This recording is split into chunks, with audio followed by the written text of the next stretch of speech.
Welcome, players, to the Triple Play Fantasy Basketball Show, a proud member of the Fantrax Podcast Network and the Fantrax HQ family. We are the podcast that got inaugurated recently. Not really, but just needed to find something clever. I got the normal crew with me. I got Brad, Lee Holland. What is going on this fine Sunday? Love it, love it. I'm having a Wizards withdrawal right now. I need to see my boys play, man. Oh, the Wizards. I don't remember them. They haven't played in like 2 weeks, so they ran out of my mind. We are running low on Brads, but we're not out yet. But I got the other guy. I got Coach James Silas Lewis. What's going on? Word to the wise, I guess don't have more than 4 Washington guys in your team. They're going to miss 2 weeks.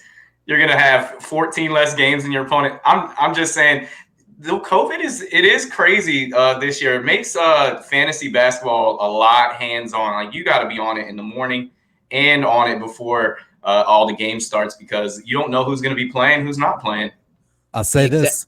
At least now the Wizards are all going to have that immunity, so there's no more outbreaks coming the rest of the year, hopefully. So we'll be good. Maybe by the time the Wizards resume their game, Thomas Bryant will be fully recovered from his torn ACL. But we got a great show planned for today. We're going to talk a little fantasy, as James mentioned. We're going to talk about players that you should add for the upcoming week. After that, we're going to catch up on some NBA news this past week, as there's never shortage of drama in the NBA. After that, we'll go to our question of the week. Who is the best player to not make an All-Star appearance? And as always, we have our game of the week revealed at the end of the show. But first, we do want to touch on the fantasy aspect and fantasy ads for week 6. So which players are you looking to target on the waiver wire? This could be a hot player that's under the radar, someone that's benefiting from an injury to a teammate, or a guy that's just playing multiple games this week. We know that won't be the Wizards. Coach, I want to start with you. Who are a couple guys that are owned in 50% or less of leagues that you think that people should be targeting right now? So this one's no secret. It's Boogie Cousins. If Christian Wood is out, he is a star. I mean, like yesterday he had 28, 17, and 5, and man, it just feels good to see Boogie Cousins be successful after year of hard injuries. But guys that are more under the radar and people you should be looking at. Wayne Ellington, in the last 5 games, he's averaging 5 threes a game. He's starting, he's playing big minutes, and he's shooting at a high clip. It's 54% over the last week in that starting lineup, and he looks like he has a good chemistry with Grant, and it looks like you got to ride him while he's hot, because these 3-point shooters, they go up and down but he's hot. Pick him up now, and then Doug McDermott has been eating since the whole Victor Oladipo LeVert thing. Dougie's getting his minutes. He's hitting over 3 threes, 17, 5 rebounds, 3 assists. So he's pretty much filling up a lot of those categories. So those are 2 guys that I would look at. Coach, looking at the 3-point shooting as always. I like it. Shooters shoot. Brad, what about you? Who are a couple guys under the radar that you think that you should target ASAP? All right, both my guys. I'm going to stick with a coach's theme. I'm going to go with Houston. Eric Gordon. He's only 34.5% rostered on ESPN's league. Last 4 games, he's had 30, 36, 34, and 34 minutes. And his point totals have been 33, 20, 22, and 21. So that's a guy you can expect to hit at least, 2.5 threes for you a game. So if you're in a categories league, he can help you out there. He can help you out on the point side. And because of the way the team is constructed now, they're kind of inside-outside with Christian Wood and DeMarcus Cousins. So he's getting those open threes on the perimeter. So I like Eric Gordon a lot. And then another under the radar pick, Danilo Gallinari. He's just getting back healthy. He played the other night. He only played 15 minutes. He's on a little bit of a minutes restriction right now, but I'm sure he'll get eased into it and give you some more minutes over the next few games. He did 10 and 4 in 15 minutes. So, do the math. You per 36 that he's going to be getting starters minutes. 30 minutes a game, he could get you, 20 and 10. So he's a guy I like a lot, low owned. Take a flyer on him. So I love the Eric Gordon pick, and maybe it's just because Eric is his first name as well. Danilo Gallinari, it is only going to be a matter of time before he gets hurt again. That guy can just not seem to stay healthy. For me, I'm looking at a few guys, and they're both guards. Number one for me is Kendrick Nunn. He's played over 30 minutes the last 4 games, averaging 21 and a half a game. Jimmy Butler is currently sidelined with COVID. Tyler Hero has a neck issue. And the Heat are on a very thin rotation, so I think he's going to see a lot of minutes upcoming. He's somebody that showed potential last year as an undrafted rookie. So I think a lot of times with fantasy basketball, ride the hot stretch or ride when players are getting a lot of minutes. And my second guy, and he was somebody that I'd actually picked up last year as well, that's Jalen Brunson. He's owned in about 6.1% of leagues. He's played about 30 minutes his last 3 games. He's put up 13, 19, and 16. He's averaging about 4 assists in that span as well, some rebounds. And he's somebody that he doesn't turn the ball over. He's not going to give you many steals or blocks, but he's somebody that I think does more good than bad. Somebody that will give you modest scoring, maybe if Luka needs a night off. So I think after Tim Hardaway, Porzingis, and Doncic, they don't really have a fourth option. So if any of them are out, I think you could see a scoring increase for him. But I think all great suggestions. And as Coach mentioned, with COVID, you're going to have to check your lineups every day. So maybe if you have somebody out, these are guys to plug in for the week. But speaking of plugging in, do you like what you hear so far? Make sure you never miss a show by clicking the subscribe button wherever you find your podcasts. Want to hear more Triple Play? Great news for you. We have a fantasy baseball and football show that you can also check out, available anywhere you get your podcasts. If you're enjoying the content and are quarantined, how about passing time by giving us a 5-star rating and review? Check us out on Twitter and IG at Triple Play Fantasy. Myself and Brad run our social media and provide daily questions, bold predictions, which are almost right, David being a thirst, and our weekly episode drops. You know that feeling after you get a great night's sleep and you feel refreshed? That's the feeling we want to provide. We want to keep you entertained, but it starts with you.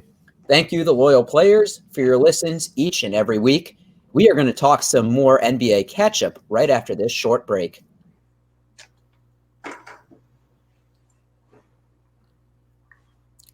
All right, so we have some news to review in the NBA the past week. There haven't been any blockbuster trades. Those only happen once in a blue moon, it seems.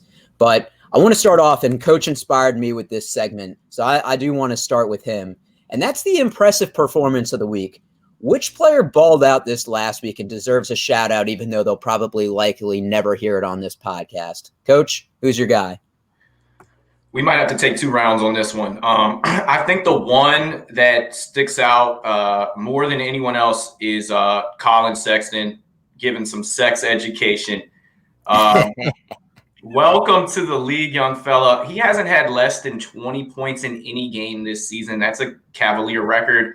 And with LeBron James being in the franchise ranks, that's pretty high stature. His 42 with the clutch 3 in overtime against the Nets' big 3 was so impressive. He's averaging 27 on the season, and he came back the next night and beat them again. So he has that Cavaliers team playing excited basketball and really making me eat my words on saying that the Cavalier backcourt is trash, since I also own Garland in my league. Yeah, let me just say Colin Sexton is a dog. I'm mad I didn't get him in our fantasy draft, but I could see big things coming. I will say the flip side, he is a turnover machine, but great pick. Brad, who's your guy? He's the guy I've been defending for the past few weeks. Kyrie Irving, man. This is a fantasy show, so I gotta shout out his stats. And he came back, he was out of shape, and all he did was play 48 minutes, scored 37 points, 3 blocks, 1 steal, 3 assists, 2 boards. Then the next day, again against Cleveland, 38 points, 1 block, 5 assists, 1 board, and that was with KD and Harden on the team. And then we got against Miami just recently, 28, 7, and 6. Like, the guys, he's not even playing point guard anymore. James Harden's playing point guard. He's already made that adjustment. He's shifting over to shooting guard.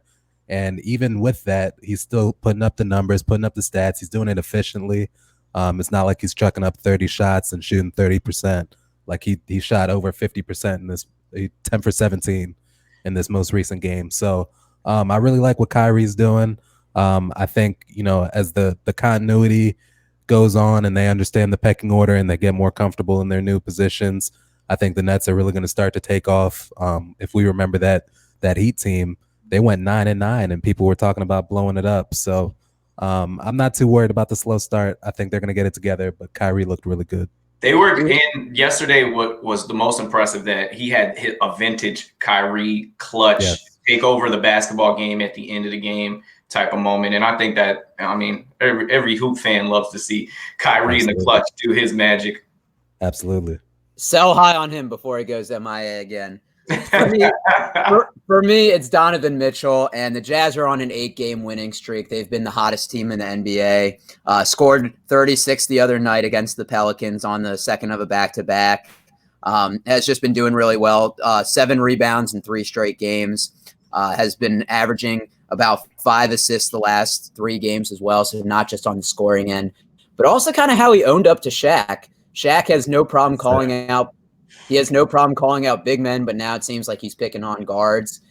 And Donovan Mitchell just kind of shrugged it off, saying, I've been looked over my entire life. I'm just going to keep, balling out. I mean, Donovan Mitchell was averaging 36 in the playoff series last year.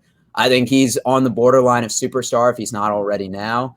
And maybe it's not recognized in Shaq's eyes like that, but I think if they keep playing the way they are, that Utah Jazz are going to get more respect in the NBA. So, Eric, Shaq is the biggest hater in the league, or that has ever played in the league, I should say, and he's never allowed on our podcast.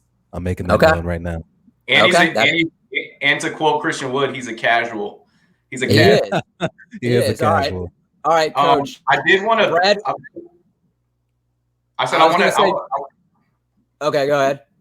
I was gonna say I got one that I wanted to go around. That was impressive to me, but I wanted to hear you guys' take on it, and that's Steph Curry. The first was the double step back on 80, kind of take over that game. I think they were down maybe 17-19 against the Lakers, and he took over the fourth quarter. And he hasn't always been the best in the clutch, but at age 32, he is now second all time in 3-pointers, passing his childhood favorite player, Reggie Miller. And that was beautiful to watch them kind of go back and forth, celebrating each other, with Reggie Miller coming in a post-game conference, giving him his flowers, his shout out. So I wanted to hear your guys' take on Steph Curry. He got a lot of slander before this season, and they looked terrible those first 2 games, but he has put his team on his back. I'll say this: he looks good. He mainly looks good when Draymond is running the show. I think Draymond brings a continuity to the offense that Steph really needs. He needs everybody to set picks, at a certain position, at a certain place, so he can get those open threes. That's when we really get like the purest form of Steph. But if we're gonna bring up a second player, I got to do this for Eric. Clint Capela, man. I try to tell you, John Collins, man, that he's a great player, but having Clint Capela as a Twin Towers front court is really going to take away from some of his numbers. How are you feeling about Clint Capela, Eric?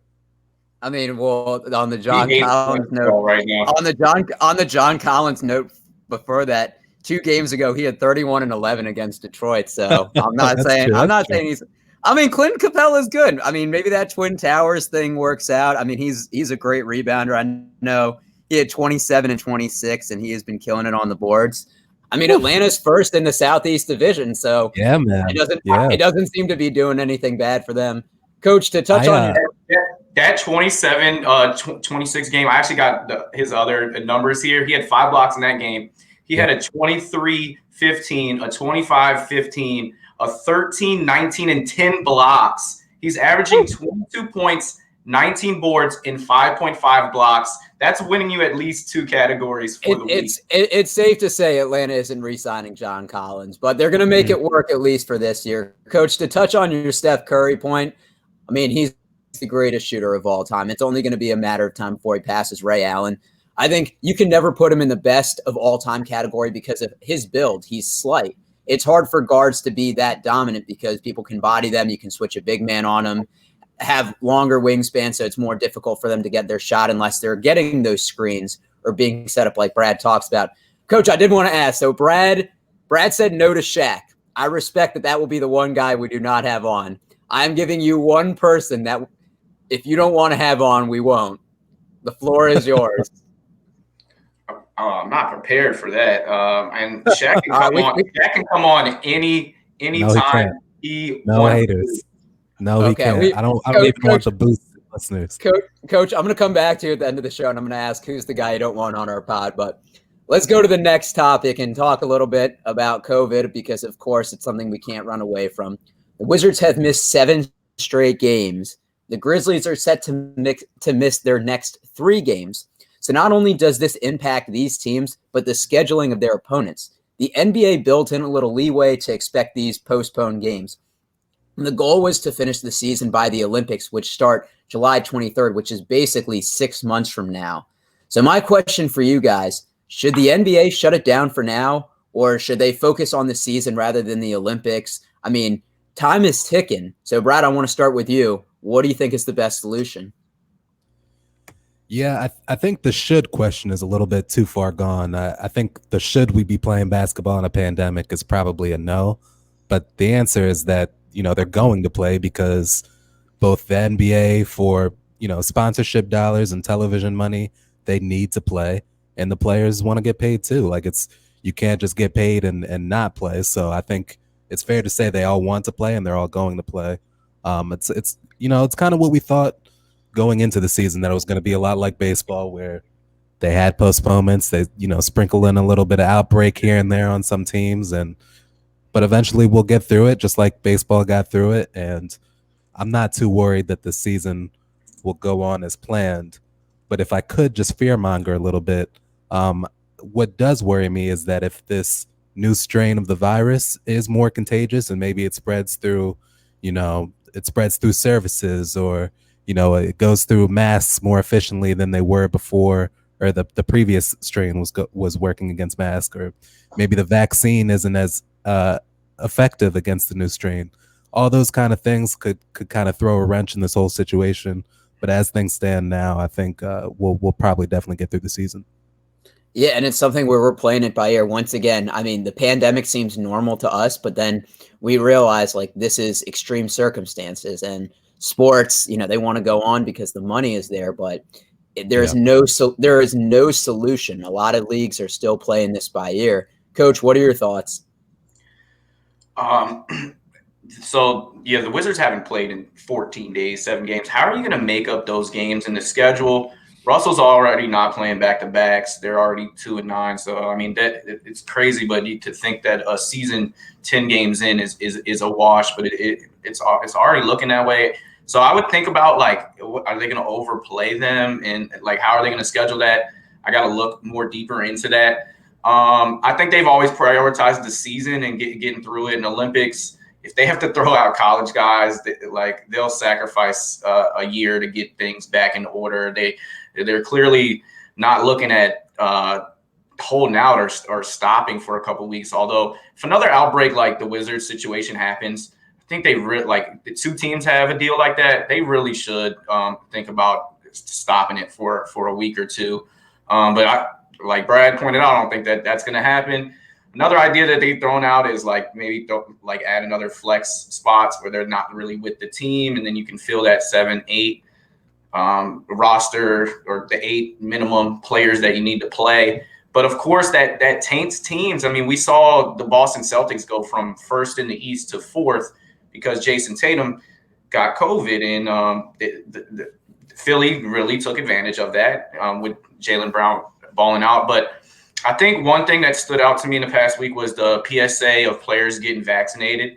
That idea has been thrown out there. I think that it's a good idea at the end of the day. I know that there's back and forth conversations that you can have on that, but the commercial with Kareem Abdul-Jabbar, getting it on MLK Day, I like that note. It's hey, it's safe, public. You should be out trying to get it, and I think that the players should be offered it, the vaccine.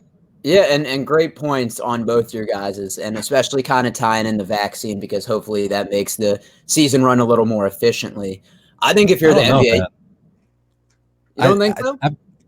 No, I mean, we look at, there's big shortages and backups. I saw in New York, there were some vaccines that were literally going bad because the process to get it to the people has been so bad. That this stuff's going to waste. the frontline workers aren't getting it the way they need to be getting it. So I think it's kind of messed up to have, just NBA players get it just because, they're rich and we want to watch basketball. I understand the PSA nature of it, the kind of the propaganda nature of like, listen, these are our top flight athletes. They're getting it. If they're worth so much money and if they're getting it, you should know that it's safe. But at the end of the day, like, the reason we started the rollout to frontline workers first was because they have the most exposure to people that are getting this virus. So if they're not all vaccinated, I think it's kind of messed up to have NBA players get it first just because they have the money and they have the better pipeline to get it done. Brad, I'm not disagreeing with you at all, and I fully support with what you say. But you must be living under a rock because the people that have money and fame and power in this country usually get privilege like that first, unfortunately. No, absolutely. But we're talking about should it happen, and we still have the ability to make it so that it's not happening. And I agree with you. Just gloss over that and be like, listen, this is going to be good for everybody isn't necessarily the route to take. But no, you're right. It was always the case that, money was going to get this vaccine, and that's just going to be what it is. And at the end of the day, like, the goal is just to have everybody vaccinated, right? Like, it shouldn't matter who gets it first, but it does if there's not a supply available for everyone. And the NBA is $1 billion corporation. If they decide to go in this way and have it mandatory for players to get vaccines, we probably assume that it will happen. For me, I think if you're the NBA, you have to pick one or the other. And if I was Adam Silver, I say that you finish out the season. Maybe you can do another, 2-week mini break, have everybody quarantine so that you come back and that there's no positive cases. We've seen in the NFL as there's less and less teams competing for a Super Bowl that they're really hunkering down. I think if you think about you remember when Adam Silver was like, we're not going to jump the line? You remember that? Yes. Good times. Shine's coming off on the boy. Good times. But I think if you're the NBA, you view the Olympics kind of as the NFL does with the Pro Bowl, where it's like, oh, Tom Brady's nominated to the Pro Bowl. Well, he's not going to go. Then they'll give it to, Marcus Mariota. And it's like Mariota technically has a Pro Bowl on his resume, but he was the third alternate. And I think if you're the NBA, you maybe have people like Buddy Hield or, the Clint Capelas that aren't the superstars, but aren't scrubs to represent the country, people that maybe wouldn't have gotten that Olympics roster. But I think you've started the season now. I think you have to finish it. I think it was a cute idea to try to squeeze the Olympics in at the same time. But if you're trying to get both done, that's really not caring about the safety of the players. It's really showing that it is about the bottom line dollar. And I understand getting the season done, but I think you have to choose one or the other. So you think there's any risk that the Olympics gets postponed at all? No. I was gonna so I think if the Olympics gets postponed, that this will be the end of the Olympics because it costs so much money for cities to host it, to build the whatever infrastructure, to hire the workers. It already, like, if you read books and studies, the Olympics are actually bad for the local economy because so much money is put in that tourist bubble. And as soon as it's over, and it's rising costs each year. So if cities can't even get the full benefit of the tourism and that, like I said, that bubble that is associated, I think if you postpone it again, that nobody's going to want to bid for it. So I do think the Olympics will happen. I think it's kind of a diluted product at this point, but I don't think teams are going to punt on it or sports are. But I don't know. I think some countries would pull out, honestly, and it may be not the worst idea that you skip this Olympic Games like the 4 years because I guess next year would be Winter Olympics. Yeah. Unless you wanted to do winter and summer in the same year. But because they're different sports, I'm just spitballing here, but the pandemic is still very live, and it's almost February. I don't know if it's a guarantee with the Olympics. The thing is, like, there's a legitimate chance that eventually we're just going to stop calling this a pandemic because we're just going to. It's going to be a lifestyle. Yeah, we're just going to have to live with COVID in our lives at all times. Like, it's just like other viruses we get, flu strains and any other coronaviruses, like they stick around. They stick around, they evolve, and there's no way to really eradicate them. We just want to hopefully get to a point where, we're vaccinated and we can't get it anymore. I don't know if we'll get to that point, but there's a chance that things just might go on as scheduled, because this is always going to be there, and to just throw away the money that could potentially be made and the jobs that could be created would kind of be a moot point. No, I certainly agree. And it seems like we've been living here, and it doesn't seem like by this point next year we're going to be resuming any sort of normalcy. But I want to go to a story that isn't normal either. For us, maybe for the Cavaliers. So unless you've been living under a rock, Kevin Porter was traded from Cleveland to the Rockets for a heavily protected pick.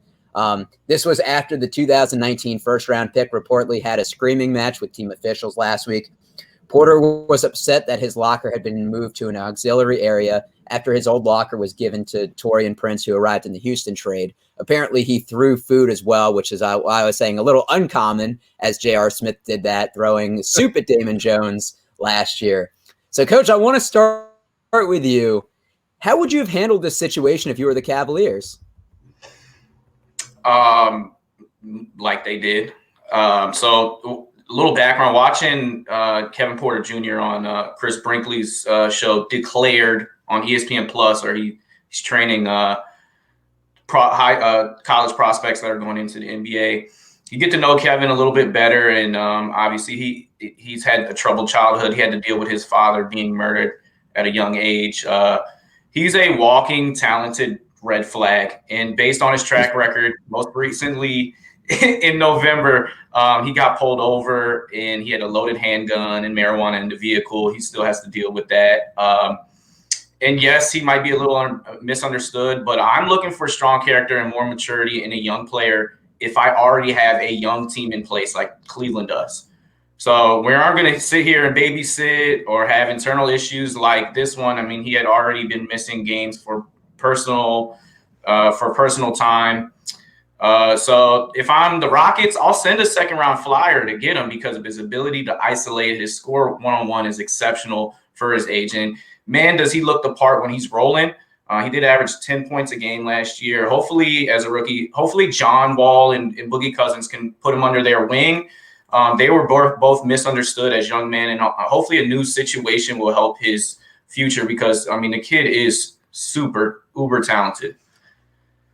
Yeah, I mean, John Wall and Boogie Cousins are maybe misunderstood now. Boogie, I think, leads the league in technical fouls, and John Wall, even this summer, was throwing up gang signs. So maybe they'll put him right under that window, but it could be good. They are all talented players. Brad, you were GM of the Cavs, I think, in maybe our pre-season thing. What would you do if you were Kobe Altman? Yeah, so with Kyrie, we were talking a lot about, like, is the juice worth the squeeze? And the answer with Kyrie was, absolutely. He's an all-NBA talent. You're going to put up with whatever happens. With Kevin Porter Jr., the answer is probably no, right? Like, we haven't seen him play much, and, his potential is through the roof, but that's all it is right now. It's potential. We don't know if it'll be realized. And if you're doing things that are putting your teammates in a position where they're not comfortable coming into work, or they feel like they have to walk on eggshells around you, then I think it's the right thing to do to trade them and give your own team a fresh start. Who, not for nothing, they're in the playoff race right now, and you're giving Kevin Porter Jr. a fresh start. He can go somewhere where he can kind of have a cleanish slate and kind of just accept a new role that he has and kind of go up from there. I will say, though, I was watching Inside the NBA, and Kenny brought up an interesting point that I hadn't considered. He said that you should not be moving somebody's locker without asking them. Like, there's personal stuff in there. Like, it's not just, a place where you go to hang up your jersey. Like, there's personal things. Like, that's a locker. There's a lock on it. Like, there's things that they care about, things that they don't want to be stolen or touched by other people. And they just moved it without asking them. They could have put the auxiliary room too. Yeah, that, and they could have put Taurean Prince in the auxiliary room if they wanted to. Like, they made the decision that they were going to move this kid's stuff without asking him. And I'm not saying his reaction is justified, but it's understandable. I'd be You have pretty to feel upset. targeted. You have to feel targeted if you're him. Absolutely. He's already a guy with mental issues to some extent, and then you on top of that, your employer is moving your stuff without asking you. Like, how are you supposed to feel about that? So you got to think about are they trying to poke the bear by moving him because he hasn't shown up to work? He hasn't come. Like they're trying to make. At least you have to have it in your mind that they're trying to make a statement that they want you to feel a certain way. And he did feel a certain way about it, and he reacted. So, I understand where he's coming from. I'm glad he gets to start fresh, and I wish him the best. It's interesting. I think Cavaliers, and I can't think of a better word, are probably one of the quirkiest organizations. This is a team that's loaded up on big men. That is the opposite of what NBA does. And for example, Andre Drummond, they traded a second round pick for him last year. Obviously, they're taking on his contract. They got Jared Allen for basically nothing, but they're stacking at certain positions, which I think is interesting. And it seems like they're trying to build trade value. I do think they're thinking assets. And I think trading Kevin Porter was the right move, but I don't think it was the right time. And I'm going to use this example. When Andre Iguodala was traded to Memphis last year, it could have just been, oh, hey, we'll buy him out and go to whatever team. Memphis said, no, we have him. He's an asset. We're going to wait for the right pick and the right opportunity. What happened? They waited till a team was desperate. The Heat then ended up trading, I think, Justice Winslow in a second-round pick. And that's probably more value they would have gotten, A, if they had just bought him out, or B, if they had traded him for the first offer they would have got. I think if teams that were contending, maybe had COVID issues, or if somebody got injured, I think of the Nets with maybe a Spencer Dinwiddie where it's like, hey, you're a talented player. We're in win now mode.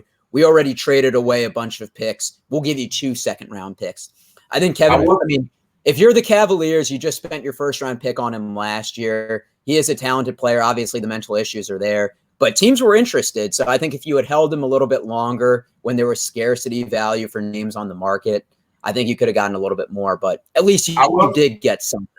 I will say with Iggy, I mean, that is a former finals MVP, great character guy, and his value was going to hold. Kevin Porter Jr. not playing, I don't see his value increasing. If anything, he was just going to be more detrimental to the team. And they wanted to start fresh, get rid of him in their organization and build on the other young core that they have. So I think that situation is a little different just because Iggy just track record and just a great professional. He was always going to hold value. I agree with that, but Iguodala is 36. He was 35 when this happened last year. You're getting him as a veteran presence and a role player, as opposed to Kevin Porter, whose ceiling is probably higher than Iguodala at this point, if you're looking from a basketball skill point perspective. Also, for what it's worth, this year, though. For what it's worth, there's not a lot of people that can have an outburst, can have gun charges, can have mental issues, all hanging over their head, and they still have any sort of trade value whatsoever. Like most people with all that, they just get cut. So I think to have some trade value, to have a second-round pick value still put on you after all that, it really says a lot about his ceiling. Like the Rockets are saying this guy could be somebody that's in our future for a long time. It helps to be talented. I mean, look at Malik Beasley and the T-Wolves. I mean, they just drafted Anthony Edwards, but yet he's still got $60 million, and he's got charges looming. Similar with the gun. So I guess, if you can score 20 a game and you can do well, you still have a job here in the NBA. KCP was in jail for 30 days in LA and was allowed to play in home games wearing an ankle bracelet. He couldn't travel outside of the state of California. So they played on the East Coast or anywhere outside that state. He wasn't allowed to play. But once again, just shows that if you're talented and can put a ball through a hoop, that you have more value than the average American. But we're going to talk about our last topic, and that's, James Harden is off the trade block now, arguably the biggest name. Bradley Beal has been a name floated around for a while. The Wizards are 3-8, have COVID issues where they haven't played in 2 weeks. Thomas Bryant is out for the year with a torn ACL. Russell Westbrook has left quad issues. As Wizards fans, this is the team that we follow near and dear, so this is a personal subject. And Brad, I want to start with you. Should the Wizards trade Bradley Beal? And if they do, what teams do you think should be knocking on their door? First of all, Eric, have you done Bradley Beal Kilgore yet? Yes, I did. Okay. All right. There we go. So to answer your question, to me it's a astounding no. Like there's no value that you could get for Brad Beal that would make the Wizards better this year, and there's no value you could get for him that would make them better in years to come. So the way I look at it is, let's just say they won't make the playoffs this year, which I'm not prepared to do, to be honest. I don't know, they're what, 4 games back with however many to go, 50 to go. Like that doesn't, I'm not worried about that really. But let's just say that they didn't have the ability to make the playoffs this year. Like, so what? Like, why would you trade an all NBA guy who's not making a stink? Like, he's not James Harden. He's not saying, get me out of here. I want to go to this place, to this place. He would if he wanted to leave, but he hasn't yet. And I think he values, where his family is. He values the freedom that he's getting with the Wizards. He values that he's basically developed his entire, he came in the league as a first round pick who could shoot from Florida. And now he's developed into an all NBA caliber guy. And it's, to me, there's not anybody in the draft that I think has Bradley Beal's ceiling. So I wouldn't want a bunch of second round picks. I wouldn't want a bunch of first round picks. I don't even know that I'd want a number 1 pick. Like it's maybe Cade Cunningham is good. Maybe, Amoni Bates could be good. All these guys could be great. And I expect them to be great, but Bradley Beal is great. And if you don't have the pressure of trying to trade him, if he doesn't want to leave, if he's said in the past that he wants to be here, let's not force him out. Okay, that is one perspective, Coach. As a Wiz fan and somebody that's wearing Bullets attire right now, do you echo what Brad said? So a little bit. I'm torn here as a Wiz fan because I would hate to see Bradley Beal go. I mean, he is a beautiful basketball player, and I agree he's all NBA caliber. And let's see if he doesn't get nixed again when it comes to the All-Star. Man's averaging 35. I mean, last year he was leading the league in points per game around the break. So he's a beautiful basketball player, but he's also a great human. He does a lot in the community, and he's such a leader. He's such a great just human being. He doesn't have any off the court issues, but I will say, with the Wizards not really going anywhere fast, and we did see what Philly was dangling out for James Harden, and you would think that Brad could get more than what was being offered for James. And if Philly sends that same offer and maybe say throw in Maxey, you are getting draft capital. Like that is something. And you got to think I think 40% of the league can't even trade draft picks. I think it's even more than that with all of these big deals that have been happening. And so there's not many picks to go around anymore. And maybe getting those if you can. If I'm Philly, I don't know if I want to see Ben Simmons go. He is younger and he's on a contract that puts him in 4 or 5 years. I think Doc mentioned the other day, and so I would say that I wouldn't not consider it. I'll say this, Coach. Look at offers, but I'll say this, Coach. If they're gonna trade Brad Beal, I like the mentality of what they did with John Wall. They said, okay, we've got this guy who's got a huge contract. We need to either match salary or get somebody to eat it. We don't want picks. We want to compete. We'll trade John Wall for Russ. That's fine. Like, I like that. If they were to trade Brad Beal for like somebody who might stay, like a superstar caliber player who might actually stay and picks, that's interesting. Like if they wanted to do, a Victor Oladipo who's from the area, like I think they could have a chance at making him stay. If they wanted to trade him for Victor Oladipo and picks, maybe I could get around with it. But if it's just going to be ship Brad Beal off for like, but you want a young Tyler Hero, Duncan Robinson. And Houston doesn't have any picks. All right, you got No. I'm not saying that could happen. I'm just saying if that was the type of thing to happen, I could get around to it. But I don't want Tyler Hero, Duncan Robinson, and picks. The Wizards they're not going to draft well. Like it's just not going to, I'm not going to bet on that. All right, well, I wouldn't say that because this is Tommy Shepard, not Ernie Grunfeld. If it was Ernie, I would say that. You guys ready for this? That was a blowing up sound effect. That is what the Wizards need to do. They need to blow up this team. When is the last time they've tried this? 10 years before they got John Wall.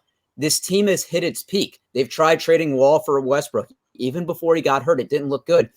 Bradley Beal, I don't know if you guys remember, like 5 or 6 years ago, wasn't playing consistently because he had stress reactions in his leg. He wasn't supposed to play as much as he is now.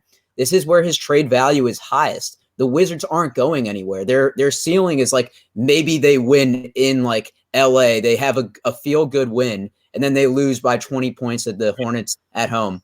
They need to rebuild from the bottom up. They keep trying to put Band-Aids over large wounds. So I'm going to give you a sleeper team that I think should make a trade for Bradley Beal, the Denver Nuggets, because they are in a win-now mode. Their cornerstones are Jamal Murray and Jokic. They have Millsap, who's a veteran, but this is what I would do. I would ask for Michael Porter, Monty Morris, or Gary Harris, and 2 future first-round picks. You're getting young talent. You're getting picks that hopefully can Brad, I see you shaking your head. I know that this is tough as a Wizards fan. I love Bradley Beal. I don't want to see him go. We don't want to let him waste his career in DC. He is too special for that. It's not even that. First of all, I don't think we can officially say that like the Wizards aren't going to be good. Like they've played 11 games or something. They played 11 games, dude. Like look at the Nets. The Nets have won. The Nets have won 2 games having Harden, Irving, and KD. Like that's too small of a sample size. You have to let people but they gel, have a loaded roster. But they have 3 talented players. The Wizards have 2. They have Russell Westbrook. They have 2 All-Pro players. Like that's a talented team. First of all, and second of all, hold on. Let me just critique your trade. Let me critique your trade. I like MPJ a lot. He's a great talent. I understand where you're coming with that. But having 2 late round first picks is not a rebuild. Like that doesn't help you. That's essentially having like an early second round pick. Yeah, like, I need the kitchen sink if I'm going to make the deal. I need the 4 and 4. Denver did say that Michael Porter Jr. was untouchable, but that was before the season started. They said they weren't looking at anything, but that would be perfect move for Denver. You know what deal I take, Doc? I take the deal that Philly was offering from Harden. Like I take Ben Simmons back. If you can get Ben Simmons for sure. I doubt they would try that. I was just thinking more of what teams would maybe offer, but for those teams that are going all in, you never know. I think Harden is a tier above Beal, so I think Simmons would have been available for Harden. I don't know if Philly's making the same offer for Bradley Beal, but I think Bradley has a higher trade value though because he's more reliable and because he's younger. He doesn't have the appeal of a Harden, but Brad, he can play with any system on any team. He's like a Klay Thompson. Like he's a perfect I hear you. No. I hear you, but James Harden is James Harden. Brad, I want to touch on your point. This is why I saved it for last. The Nets have 2 of the top 5 players in the NBA in Harden and Durant. 3 of the top 10, if you want to say Irving. 2 of the 3 of them are healthy full time, where they're playing back to backs. Kevin Durant obviously is sitting some out.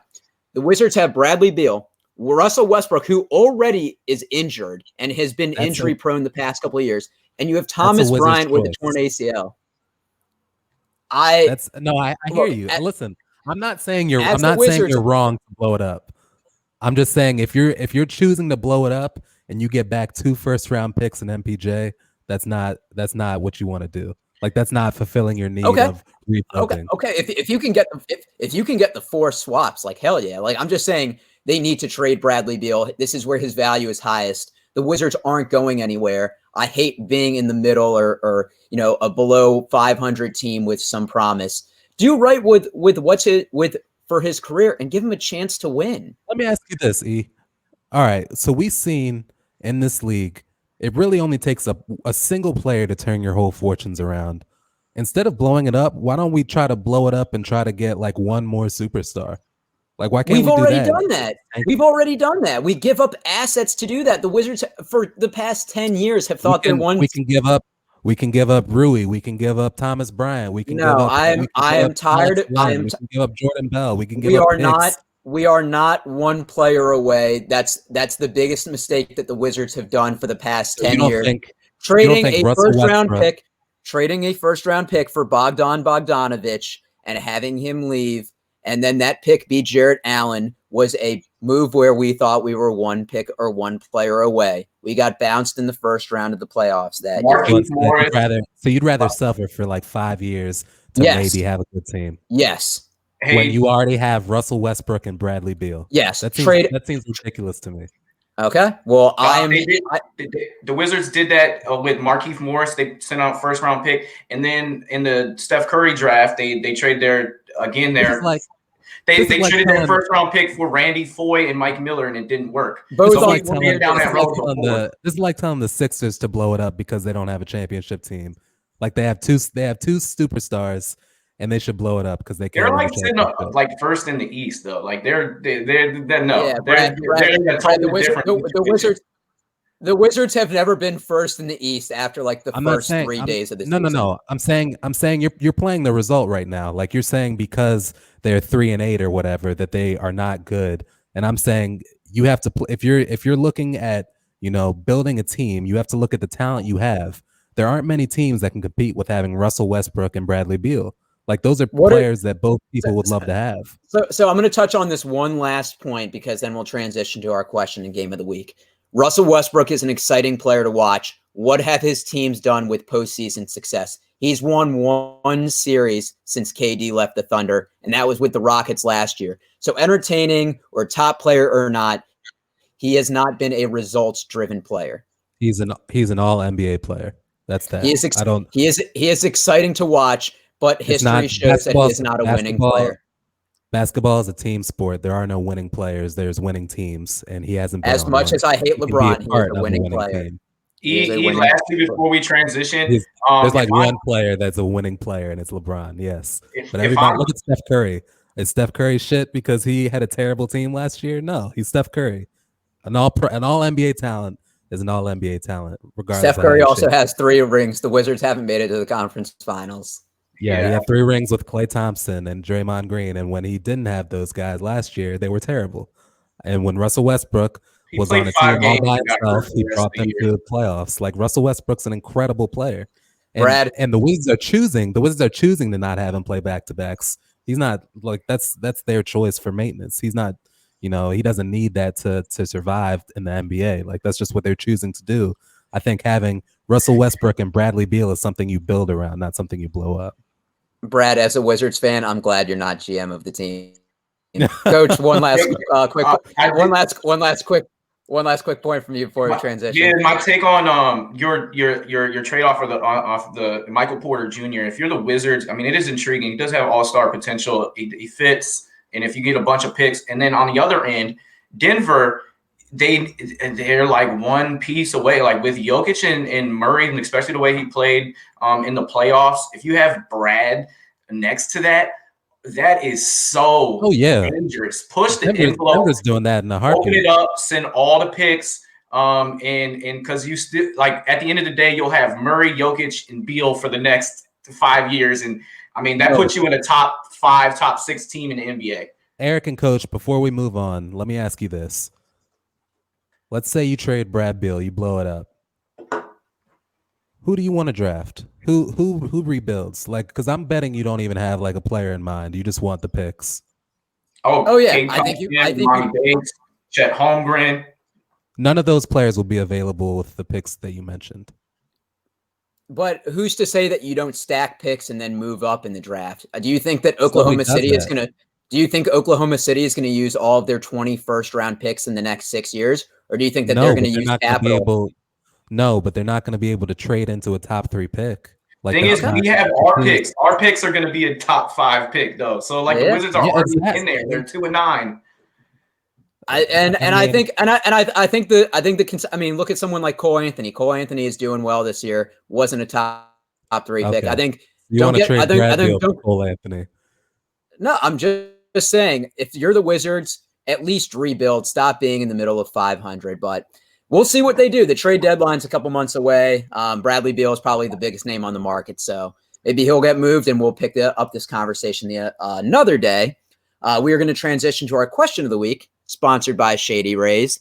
And fellas, there's a lot of outdoor activities that you can do that's social distance. You can hike, you can play catch, you can just catch some rays when the sun is nice. But for all of those, you're going to need sunglasses, and Shady Rays got you covered.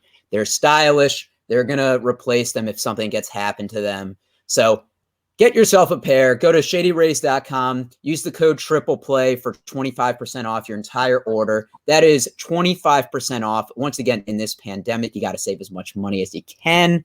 Use code TRIPLEPLAY, one word. This applies to everything besides the RX series. So our question of the week, sponsored by Shady Rays and inspired by Coach, is who is the best player to not make an all-star appearance? A lot of players have had quite good NBA careers, but haven't gotten that accolade. So, Coach, as the basketball guru himself, who's somebody that hasn't gotten the love that he deserved that you want to shout out? My guy is none other than current Utah Jazz point guard, who they're tearing it up in the West, by the way. Mr. Leader, Mike Conley Jr. He's played in the West, and it's a huge factor in why he hasn't been an all-star. I mean, he's playing behind the likes of Curry, Lillard, Harden, CP3 for all those years, but he has been all NBA defense 2012, 2013. He's been averaging 18 and 6 for the last 7+ years. He's one of the great all-around players. He defends at a very high level. He shoots efficiently at every level, whether that's 3, free throw, 2.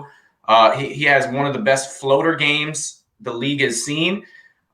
He's top 15 in assists every year. He's reliable. Unlike his high school and college teammate, Greg Oden, it's amazing that Mike Conley has the great NBA career. It's funny how he's turned into one of the best players to never make an all-star game, being kind of like second fiddle or thought of as second fiddle, both in his high school and in his college days. But the thing is, he's gotten better each and every year, and it's just a very, very smart, intelligent leader, and even a better person than he is a basketball player. So my guy is Mike Conley Jr. I agree with you, but if you ask me to feel sympathy, I'll say no, because he signed a 5-year, $152.5 million extension. So he is handsomely paid. Coach, it sounds like you have Coach, it sounds like you have some Greg Oden hate. Touching back on our first subject, is that the guy that's banned from our pod?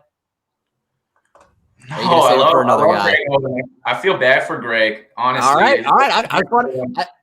I just wanted to touch base. I told you I was going to check in. Brad, you're a Shaq hater, but he made some all-star appearances. Tell me someone you love that didn't get in. Eric, who's banned from our pod on your end? I don't know. I'll have to think. Jan Vesely.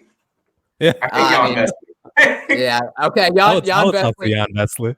Jan Vesely as coaches. Now, I'd have so much hate. I wouldn't be able to find anything positive. Anyways, he would be a terrible guest. Nobody's boring, Coach. Everybody's got an interesting life. Jan Vesely.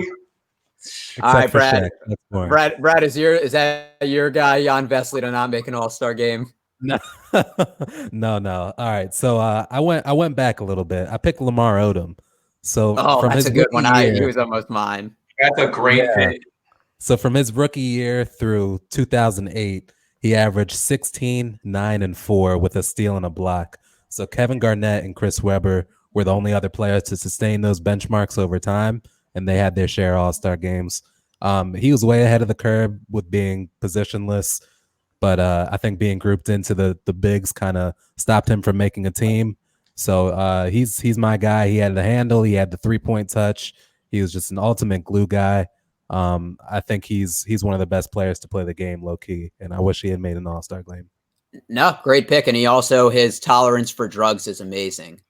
Just a little side note. Stop it. No, I love Lamar Odom. I'm so glad Lamar Odom got the help he needed.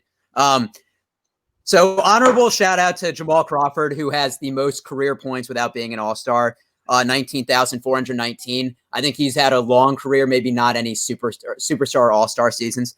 But for me, it's Marcus Camby. And his most all-star worthy season was in 04-05, where he averaged 13.1 rebounds, 9.1 points, and 3.6 blocks. I don't think that he ever got the recognition that he deserved defensively because he was such a game changer. But you look at Tyson Chandler. Tyson Chandler has an all-star appearance. Rudy Gobert has an all-star appearance. I think Marcus Camby is in that same tier. I mean, he is in the top 15 in blocks and in rebounds.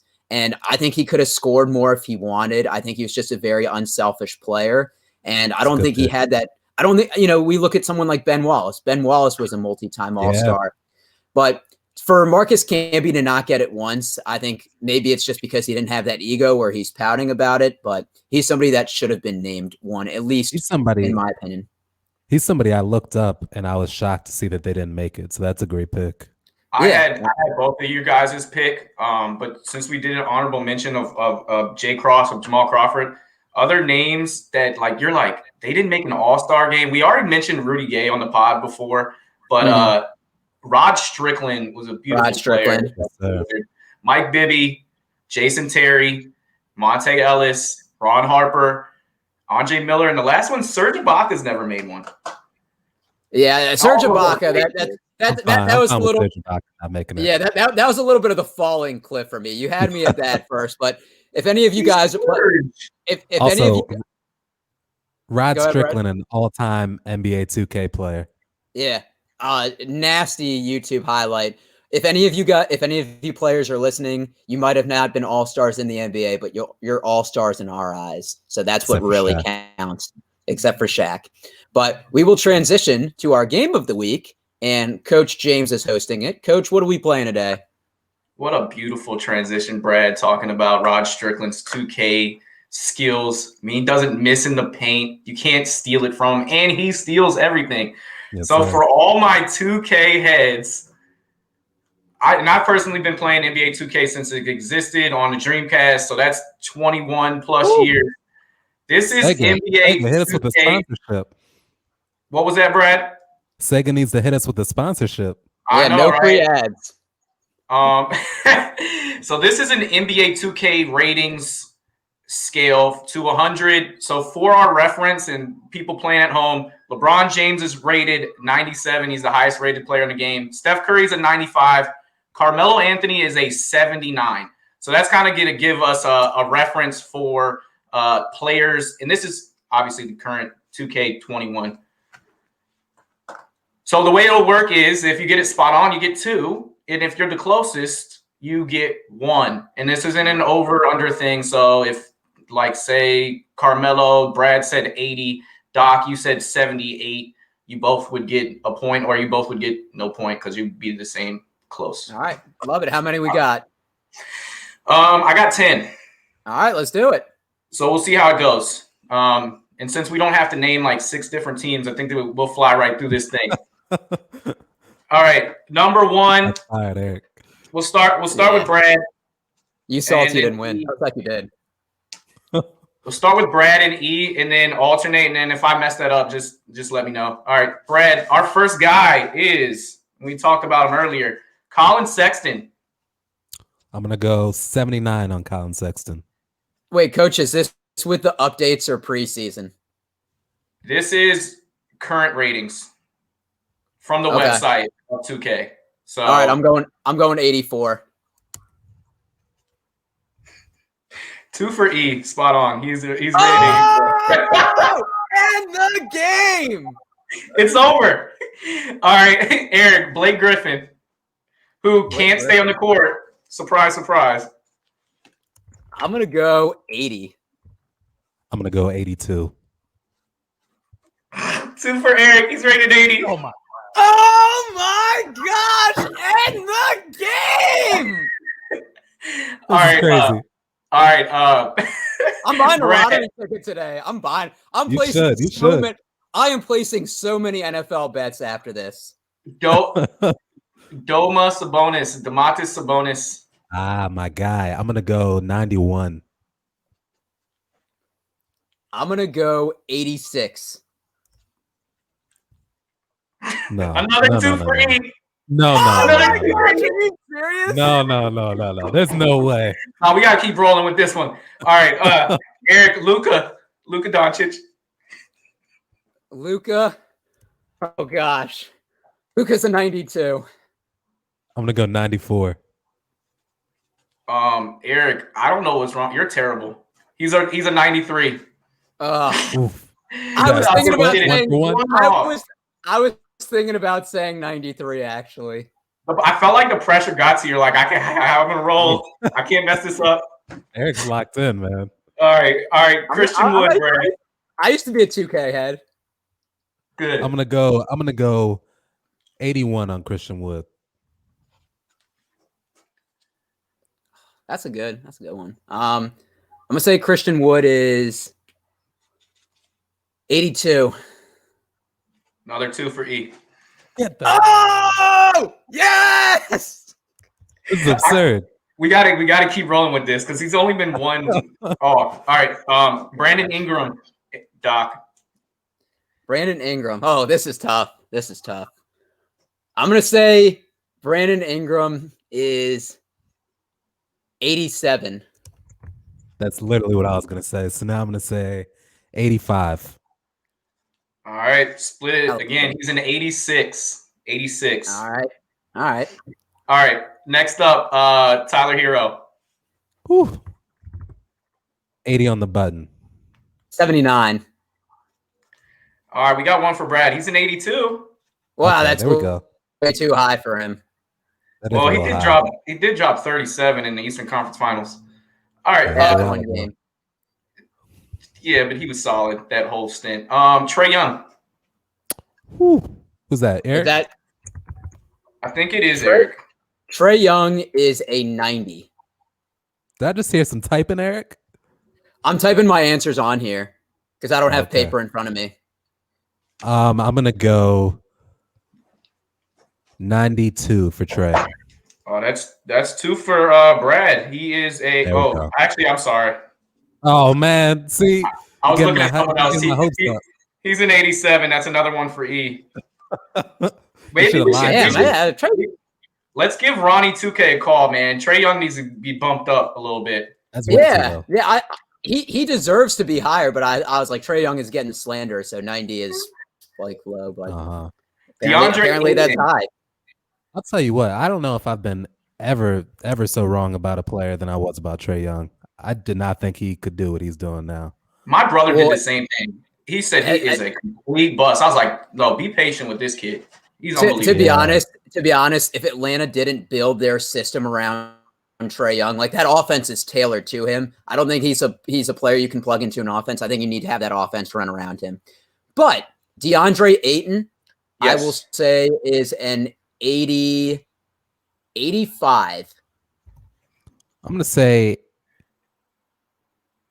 he's an 80, 86. He's an 82. Huh. I know.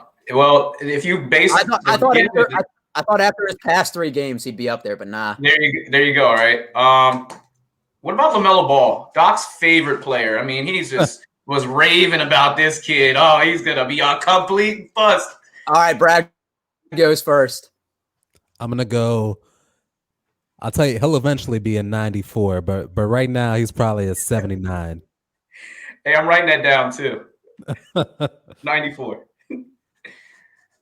All right, Doc. What you got on LaMelo? 12. Oh, come on. He just says sacrifice it. What's your stance on him, by the way, these days? You look at him in a brighter light, or? I mean, he showed some flashes of upside. He has a good ceiling, but he's a little inconsistent. Brad, what about Wiseman?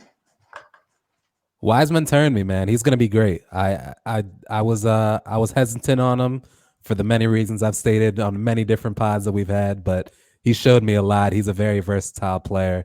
He can defend the paint. Draymond's coaching him up. He looks great. And I guess kind of to wrap things up, I'll touch on my guy Anthony Edwards. He's been struggling shooting the ball. I still think that he could be a 20-point per game scorer, but I don't see winning at all with him. He does not have the mold as a winning basketball player, and I think they blew it with the one pick. You got to go Ball or Wiseman. They blew it. It could be. Wait, Coach. Now's the time where you tell us LaMelo Ball has a 47 rating. Oh, he's an 81. So I guess Brad was outside too. He's 81. He's rated the same as Derrick Rose, ironically. Derrick Rose, man, I want him to go somewhere where he can contend.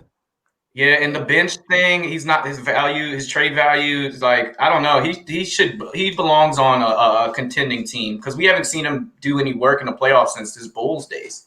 Yeah, the Lakers could use him, man. Oh, for sure. The Clippers could really use him. Oh yeah, the Clippers could really use him. They could. I didn't keep track, but I assume with my hitting the first 3 on the dot that I won the game, so I'll take a little bit of FaceTime. Yeah, you ran away with this one, Doc. Great job. That was wonderful. And go to Vegas today at some point. Thank you. I'm definitely going to place some bets, which is good. I'm a little down this week. Hopefully David isn't listening. I want to thank everybody that's been listening in and been tuning in. We started this 3-ish months ago. We've had some players on: Ricky Pierce, Adrian Dantley, Scott Pollard, Len Elmore. All have been great. Hopefully we're getting some more guests in the future. If you've missed any of those interviews, please check them out on YouTube. Check them out on Spotify or Apple Podcasts. And just thank you for all the support we've had. This is something we take a lot of pride in. Brad, Coach, and I especially look forward to talking basketball each week. And we hope that you guys enjoy listening to us. You can find us on Twitter and Instagram, once again, at Trip Play Fantasy. We're going to talk some more fantasy hoops and some more drama next week because there's ever a shortage. Coach and Brad, before we sign off, anything you guys want to say to the listeners? Yeah, we really do appreciate the listens and it kind of growing a little bit. And we'd love to hear feedback. So anytime something comes up and you have an idea, send us a message on our Twitter. You know our accounts. And we love to hear feedback. And we're trying to make this show the best show possible, the best fantasy basketball show on the market. But again, we do appreciate you guys. I just want to let you guys know how much I hate Shaq. Why can't the guy stop hating? I just don't get it. That's all I have to say.